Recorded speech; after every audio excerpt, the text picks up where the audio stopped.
Ekipa Zavrča je ujela izjemno formo, na zadnjih dveh tekmah so premagali tako Maribor kot tudi Olimpijo, doma vijoličaste, Olimpijo pa celo na gostovanju v Stožicah.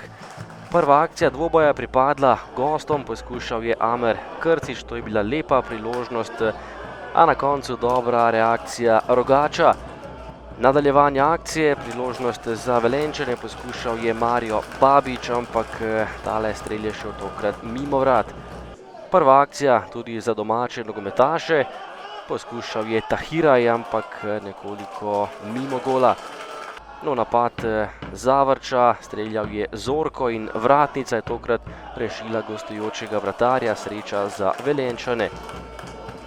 Še zadnja akcija prvega polčasa, po kotu Gneči je poskušal Pihler, a tokrat zgrešil cilj. Polčas se je končal neodločeno 0-0. Drugi polčas in prva akcija, priložnost za Prašnikarja, na koncu pa preslab strel Luke Prašnikarja. 57. minuta in prvi gol na tekmi, zadel je Ivan Knezovič, Bajza žoge ni uspel ujeti, v mrežo pa je potisnil Knezovič in zadel za prednost Velenjčanov.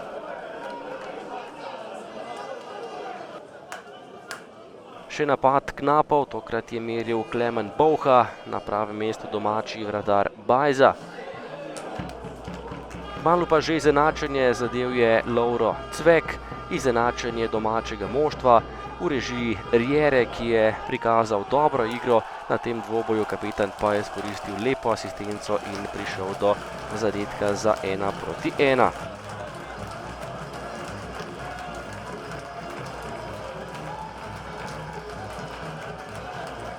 V 79. minuti pa že gol za 2-1, na pravem mestu Alex Pihler.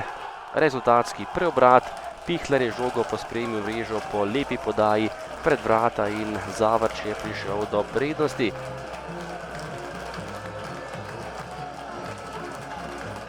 Prednost domačih pa ni trajala prav dolgo, tokrat je gol zadel Damjan Trifkovič, razburjenje v Zavrču, lep zadetek Trifkoviča in žoga je preletela Bajzo za 2-2.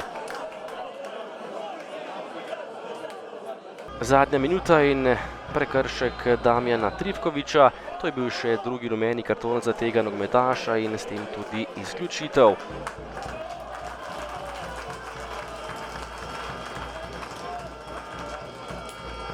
V sodniškem podaljšku pa nova prednost Zavrča, še drugi gol na tekmi je dosegel Alex Pihler. Po prostem strelu na odbiti žogi je bil Pihler dober na drugi vratnici in poskrbel za prednost Zavrča 3-2. To je bil tudi končni izid tekme, Rudar je po dobri seriji vendarle doživel nov poraz, Zavrč pa še naprej blesti in je s to zmago skočil na visoko drugo mesto.